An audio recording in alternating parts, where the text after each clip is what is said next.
নমস্কার, আমি tasty channel থেকে জয়ন্তী মুখার্জি বলছি। আমি আজকে একটা খুব মুখরোচক একটা রেসিপি নিয়ে এসেছি আপনাদের কাছে। আমি করে দেখাচ্ছি, তারপরে আপনারা নিজেরা দেখবেন, খাবেন, কেমন লাগে। দেখুন এবার আমি কী করে করছি। প্রথমে আমি একটু এরকম তেল ঢালছি। প্রথমে তেল ঢাললাম, তারপরে একটু পাঁচ ফোড়ন দেব। একটু পাঁচ ফোড়ন দিচ্ছি তেলের মধ্যে, একটু পাঁচ ফোড়ন দিচ্ছি। পাঁচ ফোড়ন দিলাম, একটা শুকনো লঙ্কা আমি ছিঁড়ে দিয়ে দিলাম গন্ধটা ভালো হওয়ার জন্য। এই যে আমি এখানে সুন্দর করে কুমড়ো শাকের একটা ডালনা করব, সেই কুমড়ো শাকটা কেটে একটু সেদ্ধ করে রেখেছি এবং আলু কুমড়ো কেটে রেখেছি। এখানে কিছু মুগ ডাল ভিজানো রয়েছে।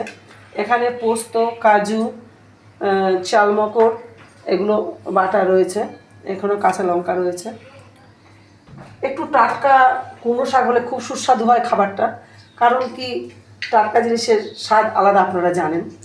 আর এই টাটকা একদম আমি বলবো এটা একদম টাটকা শাক, কারণ কি এটা আমি আমার বোনের বাড়ি থেকে নিয়ে এসেছি। আমার বোনের বাড়ি থেকে নিয়ে এসে আমার বোন নিজে গাছ থেকে কেটে দিয়েছে। এবার আমি আস্তে আস্তে এই আলু, তেলটা একটু গরম হতে হবে। তেলটা একটু গরম হলে পরেই পাঁচ ফোড়নটা লঙ্কাটা একটু ভাজা ভাজা হয়ে গেলে এই আমি আলুটা আস্তে আস্তে ছেড়ে দিচ্ছি, যাতে তেলটা হাতে ছিটকে না আসে। হ্যাঁ, এই আস্তে আস্তে আমি ছেড়ে দিলাম দিয়ে এটা আবার নাড়াচাড়া করবো। নাড়াচাড়া করে একটু ভালো করে ভাজা করে নেব। একটু ভালো করে ভাজা করে নেব। একটু ঢাকা দিয়ে দিচ্ছি যাতে ভালো করে সেদ্ধ হয়ে যায়।